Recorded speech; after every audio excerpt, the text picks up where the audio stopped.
Channel. இன்றைக்கி நான் summer special ரெசிபியில் பண்ண போகிறது பெங்கால் ஸ்வீட். பெங்கால் ஸ்வீட் பிடிக்காதவங்களே இருக்க முடியாதுன்னு சொல்லலாம். கடையில் வாங்கிறத விட வீட்லேயே செய்யும்போது குறைஞ்ச விலையில் அதிக ஸ்வீட் செய்ய முடியும். இதுக்கு ரொம்பவே சிம்பிளான இன்க்ரீடியன்ட்ஸ் தான் தேவை. இதை இப்போ எப்படி செய்கிறதுன்னு பார்க்கலாம். பெங்கால் ஸ்வீட் செய்கிறதுக்கு நான் முதல் பன்னீர் ரெடி பண்ணிக்க போகிறேன். பன்னீர் எப்படி ரெடி பண்ணுறதுன்றதை ஏற்கனவே நான் ரசமலாய் ரெசிபிலையும் பன்னீர் ஜாமுன் ரெசிபிலையும் நான் செய்து காட்டியிருக்கேன். பட் புதுசாக இந்த வீடியோ பார்க்குறவங்களுக்கு புரியணுங்கிறதுக்காக இந்த முறையை நான் செய்து காட்டிடுறேன். 1 லிட்டர் பால் நான் காய்ச்சிக்க போகிறேன். இன்னொரு பக்கம் ஒரு கடாயில் 1/2 லிட்டர் பால் அளவுக்கு தனியாக காய்ச்சிக்கிறேன். இது பால்கோவா ரெடி பண்ணுறதுக்காக. பால் நல்லா பொங்கி வருது.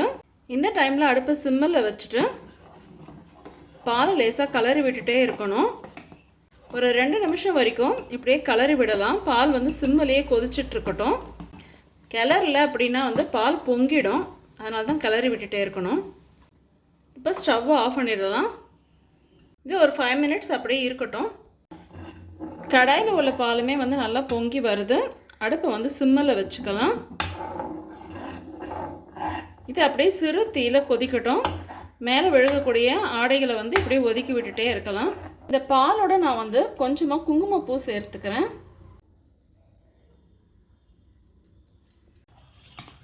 இப்போ கொதிச்ச இந்த பாலோட ஒரு 2 ஸ்பூன் அளவுக்கு வினிகர் சேர்த்துருக்கேன். தேவைன்னா எக்ஸ்ட்ராவாக சேர்த்துக்கலாம். ஃபுல்லாக இதோட ஆட் பண்ணிவிட்டு மெதுவாக கிளறி விடணும்.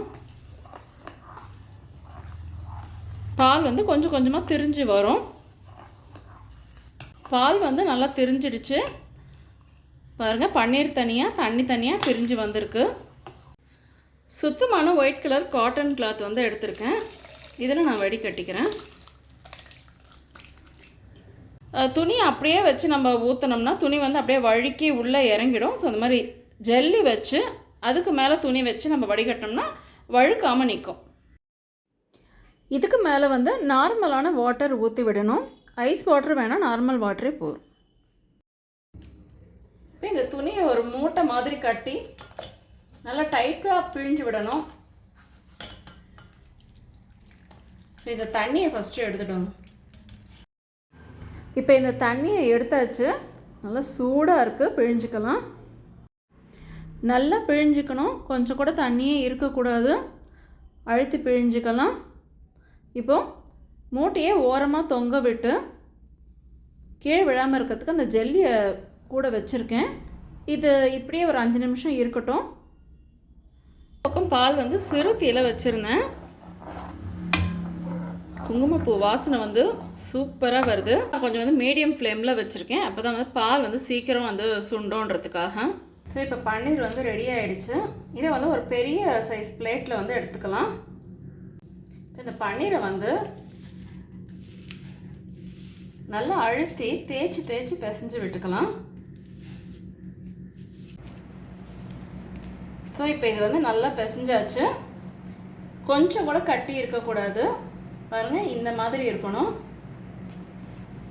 அந்தளவுக்கு நல்லா தேய்ச்சி பிசையணும். பன்னீர் நல்லா பிசைஞ்ச பிறகு நான் எல்லோ கலரில் ஃபுட் கலர் எடுத்து வச்சுருக்கேன். அதை இதோட சேர்த்துக்கணும்.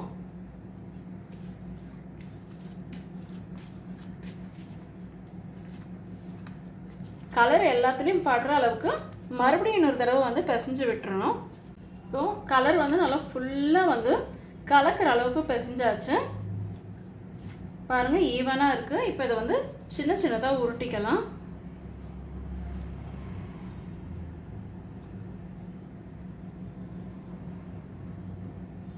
நான் இந்த அளவுக்கு எடுத்திருக்கேன். நல்லா அழுத்தி உள்ளங்கையில் வச்சு அழுத்தி உருண்டை பண்ணிக்கணும். நல்லா அழுத்தி விட்டு கை கொஞ்சம் லூஸாக விடும்போது நல்லா ரவுண்டாக வந்துடும். பாருங்க, இப்படி வரும். கொஞ்சம் நம்ம இதை அழுத்தி விட்டுட்டு இந்த பேக்கில் கொஞ்சம் தட்டையாக வரா மாதிரி அழுத்திக்கணும். ஃப்ரண்ட்டில் இந்த மாதிரி சின்னதாக பள்ளம் பண்ணிக்கணும்.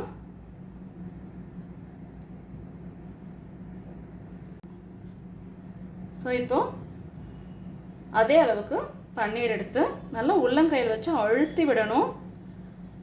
அழுத்தி உருட்டிட்டு கை வந்து லூஸ் விடும்போது நல்லா ரவுண்டாக வந்துடும். ஸோ இந்த இடத்துல நல்லா அழுத்தி விட்டுட்டு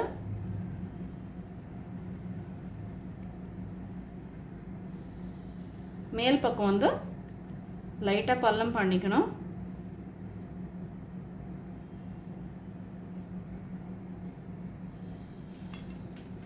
பாருங்கள், ரெண்டுமே ஒரே அளவாக வந்திருக்கு. மற்ற பன்னீரையும் ஒரே அளவாக உருட்டிக்கணும்.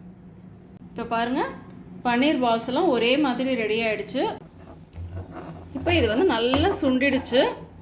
இந்த டைமில் வந்து சர்க்கரை சேர்த்துக்கலாம். 1 ஸ்கூப் அளவுக்கு சர்க்கரை சேர்த்துக்கிறேன், அதாவது 2 டேபிள் ஸ்பூன் அளவுக்கு. இப்போ மறுபடியும் இதை வந்து நல்லா கிளறி விடலாம். இந்த திக்காக இருக்கக்கூடிய ஆடையெல்லாம் வந்து நல்லா மேஷ் பண்ணி விட்டுடணும். ஸோ பால்கோவா வந்து நல்லா ரெடி ஆகிடுச்சு. இப்படி எடுத்தால் வந்து இந்த மாதிரி திக்காக விடுற அளவுக்கு இருக்கணும். சர்க்கரை போட்டுட்டு நம்ம ரொம்ப நேரம் வந்து அடுப்பில் வச்சோம்னா அப்புறம் பாகு மாதிரி வந்து திக்காக ஆகிடும். ஸோ வந்து இந்த டைமில் வந்து இறக்கிட்டா சூடு ஆறும்போது இன்னுமே நல்லா திக்காகிடும். அகலமான ஒரு பாத்திரத்தில் 1.5 டம்ளர் அளவுக்கு தண்ணி சேர்த்துக்க போகிறேன். சர்க்கரை 3 ஸ்கூப் அளவுக்கு சேர்த்துக்கிறேன், அதாவது 6 டேபிள் ஸ்பூன். இனிப்பு மட்டும் அவங்கவுங்களுக்கு எவ்வளோ விருப்பமோ அந்த அளவுக்கு சேர்த்துக்கோங்க. நாங்கள் கம்மியாக சேர்க்கறதால 3 ஸ்கூப் சேர்த்துருக்கோம். கரண்டி வச்சு நல்லா கலக்கி விட்டுறலாம். இது பெரிய தீயிலேயே கொதிக்கட்டும். இந்த ஜீரா நல்லா கொதித்ததும் அடுப்பு சிம்மில் வச்சுட்டு பன்னீர் பால்ஸையெல்லாம் வந்து ஒன்றொன்னா உள்ளே சேர்த்துக்கலாம். ஜாக்கிரதையாக சேருங்க, உடஞ்சிடாமல் இருக்கட்டும்.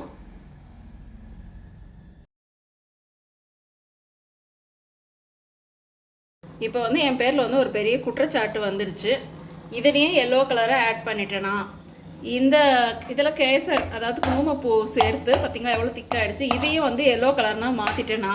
ஸோ வந்து கலர் காம்பினேஷன் சரியில்லை, எல்லாமே எல்லோ கலரில் இருக்குதுன்னு சொல்லி எங்கள் ஹஸ்பண்ட் வந்து கேட்டுட்டு போகிறாங்க. எனக்கு வந்து அது தெரியல. நான் எல்லோ கலரில் செய்து மேலே செர்ரி வைக்கும்போது அட்ராக்ஷனாக இருக்கும் அப்படின்னு நினச்சேன். இங்கே ஆல்ரெடி கடைகள்லாம் பார்த்தீங்கன்னா நார்மலான பால்கோவா தான் வச்சுருப்பாங்க. அதில் வந்து குங்குமப்பூ ஆட் பண்ணியிருக்க மாட்டாங்க. நான் கொஞ்சம் டிஃப்ரெண்ட்டாக இருக்கணும்னு சொல்லிட்டு குங்குமப்பூ ஆட் பண்ணதால் இது வந்து எல்லோ கலராக மாறிடுச்சு. அடுப்பு சிம்மில் வச்சுட்டு மூடி போட்டு மூடிடணும். அப்போ தான் அந்த ஸ்ட்ரீமில் வந்து நல்லா உப்பி வரும். இப்போ 1 டைம் மூடி எடுத்துட்டு ரசகுல்லாவெல்லாம் திருப்பி போட்டுடலாம்.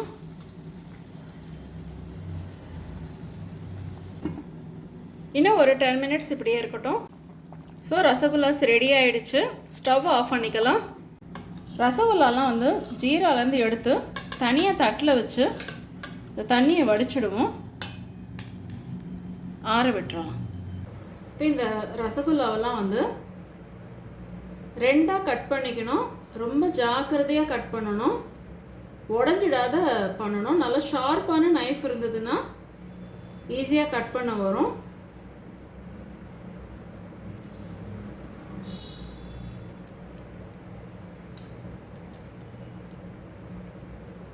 இந்த மாதிரி கட் பண்ணிக்கணும். இப்போ பண்ணி வச்சுருந்த இந்த பால்கோவாவை ரசகுல்லாஸ்க்கு நடுவில் வச்சுருக்கலாம்.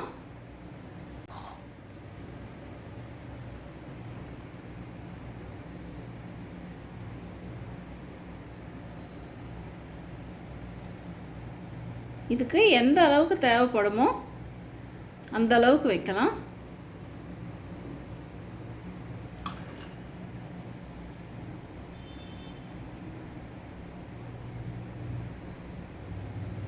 ஸோ எல்லாத்துலேயும் அதே மாதிரி வச்சிடணும்.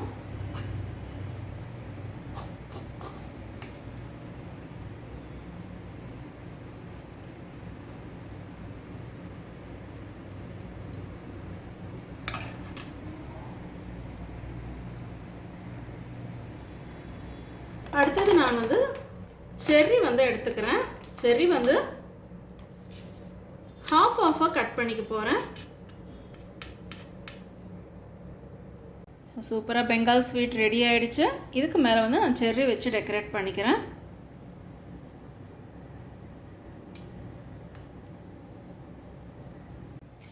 ஒயிட் எல்லோ ரெட்டுன்னு இருந்தால் இன்னுமே பெட்டராக இருந்திருக்கும். பட் நான் எல்லாமே எல்லோவாகவே செய்துட்டேன். இருந்தாலும் இதுவுமே ரொம்ப பார்க்குறதுக்கு அழகாக இருக்குது.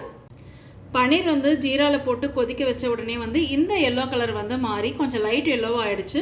உள்ளே நம்ம கேசர் போட்டு கொதிக்க வச்ச அந்த பால்கோவா வந்து நல்லா டார்க் எல்லோவாக இருக்குது. ஸோ இதுக்கு இந்த ரெட் கலர் செர்ரி வைக்கும்போது ரொம்பவே சூப்பராக தான் இருக்குது. டேஸ்ட் ஒரு ஸ்வீட் வந்து டேஸ்ட் பண்ணி பார்த்தோம். ரொம்ப ரொம்ப செம்ம டேஸ்ட்டாக இருக்குது. என்னோட இந்த சம்மர் ஸ்பெஷல் ரெசிபி பிடிச்சவங்க லைக் ஷேர் சப்ஸ்கிரைப் பண்ணுங்கள். தேங்க்யூ. நெக்ஸ்ட் வீடியோவில் மீட் பண்ணுங்கள்.